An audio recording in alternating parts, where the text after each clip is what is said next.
दोस्तों, इस ऑस्पिशियस महाशिवरात्रि के अवसर पर आज मैं आपसे शेयर करना चाहती हूँ गॉडली एक्सपीरियंस जो हमारे सारे परिवार ने फ़ील करा। हमने फ़ील करा कि भोले बाबा हमारे आस पास ही हैं। तो आइए सुनते हैं। हम लोग दिल्ली में रहते हैं और हम दोनों की 2 छोटी बेटियां हैं। मेरे हस्बैंड का नाम अमित है और जॉब के लिए वो रोज़ गुड़गांव आया जाया करते हैं। हम दोनों बहुत पूजा पाठ तो नहीं करते, ना ही इतना टाइम होता है कि रोज़ जाकर अपने घर का जो मंदिर है वहाँ जाकर दिया जगाएं या माथा टेकें। लेकिन जब भी हो सके हम कोशिश करते हैं कि हम अपने कर्मों को सही रखें, गलती से भी किसी का बुरा ना हो जाए या किसी का नुकसान ना हो जाए, यही हमारी कोशिश रहती है। ये कहानी जो मैं आपसे शेयर कर रही हूँ वो मेरे हस्बैंड से जुड़ी हुई है। जैसा कि मैंने बताया कि वो जॉब के लिए गुड़गांव आते जाते हैं, तो रास्ते में उन्हें कई सारे एंट माउंड्स मिलते हैं, चींटियों के घर। काफ़ी सारी चींटियाँ मिलती हैं उन्हें एक जगह सड़क के किनारे। तो सुबह ऑफिस जाते हुए तो नहीं, लेकिन वापस आते हुए वो अक्सर इस पॉइंट पे रुकते हैं और चींटियों को बिस्किट्स या घर से लिया हुआ आटा ज़रूर खिलाते हैं। तो ऐसे ही एक दिन बहुत बादल छाए हुए थे और काफ़ी बारिश होने की आशंका हो रही थी। ऑफिस से वो वापस आ रहे थे, तो जिस जगह पर उनको चींटियों के माउंट्स दिखते हैं वहाँ जब वो रुके तो उन्होंने पाया कि चींटियाँ वहाँ है ही नहीं। शायद पहले जो बारिश हुई थी उसकी वजह से वो कहीं और चली गई होंगी। थोड़ी देर वहाँ रुकने के बाद वो थोड़ा और आगे गए।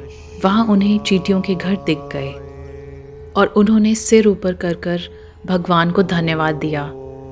थैंक गॉड कि मुझे इन चींटियों का माउंट्स मिल गया। ऐसा कर कर मेरे हस्बैंड को रोज़ बहुत अच्छा फील होता था और उन्हें लगता था कि पूरे दिन में एक काम तो ठीक करा उन्होंने। तो जब उन्होंने भोले बाबा को याद करा और उनका धन्यवाद कर ही रहे थे, उनको ऐसा लगा कि आसमान में खूब तेज़ बिजली चमकी और उनको भोले बाबा की बिल्कुल वैसी ही प्रतिमा, जैसे हम कई सारी पिक्चर्स में देखते हैं कि उनके सर पर एक क्रेसेंट मून है और उनका जो पूरा सिलुएट है वो उनको नज़र आया और उनके रोंगटे खड़े हो गए। फटाफट उन्होंने उस प्रतिमा को प्रणाम किया।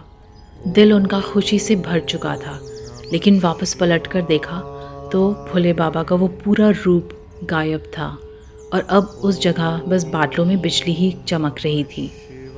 अमित को ऐसा एक्सपीरियंस पहले कभी भी नहीं हुआ था और उनको सिर्फ एक ही बात समझ आई कि जो लोग दूसरों का सोचते हैं भगवान उन्हें कभी नहीं भूलते और वो हमेशा उन लोगों का ही सोचते हैं।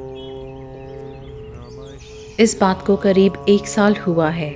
आज भी मेरे हस्बैंड जब भी उस बारे में सोचते हैं उनका दिल खुशी से भर उठता है और वो बहुत ढेर सारा धन्यवाद भोले बाबा को किया करते हैं। दोस्तों, ऐसा ही एक और छोटा सा इंसिडेंट मैं आपके साथ शेयर करने वाली हूँ। हमारी फैमिली ने प्रोग्राम बनाया कॉर्बेट घूमने जाने का और ये हमारा ऑलमोस्ट रिचुअल है कि जब भी हम कहीं बाहर जाते हैं तो हम मंदिर में माथा टेक कर ही निकलते हैं।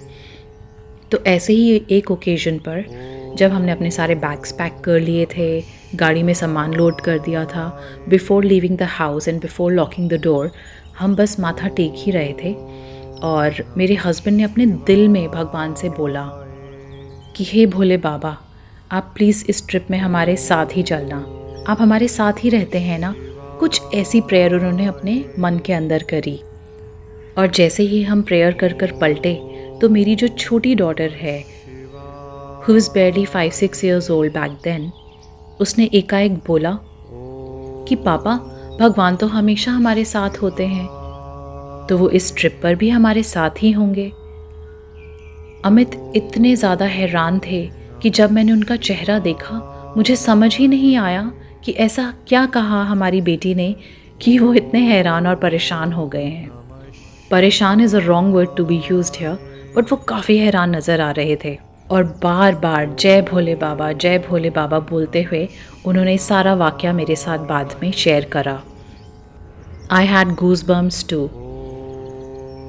इन दोनों कहानियों से एक ही बात समझ में आती है कि ईश्वर के जो भी भगत होते हैं और जो उनको दिल से याद करते हैं उनको वो कभी निराश नहीं करते।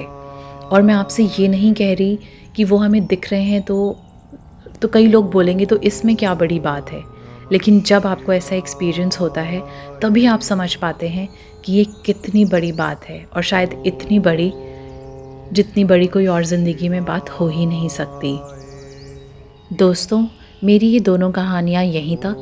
कल मैं आपके लिए ऐसे और गॉडली एक्सपीरियंसेस लेकर आऊँगी, और अगर आपके पास भी ऐसे फैंटास्टिक गॉडली एक्सपीरियंसेस हैं तो प्लीज़ कमेंट्स बॉक्स में शेयर करें।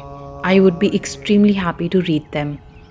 और हो सके तो रोज़ दिन में एक काम तो हम ऐसा करें जिसके लिए हम प्राउड हों, और वो कुछ भी हो सकता है।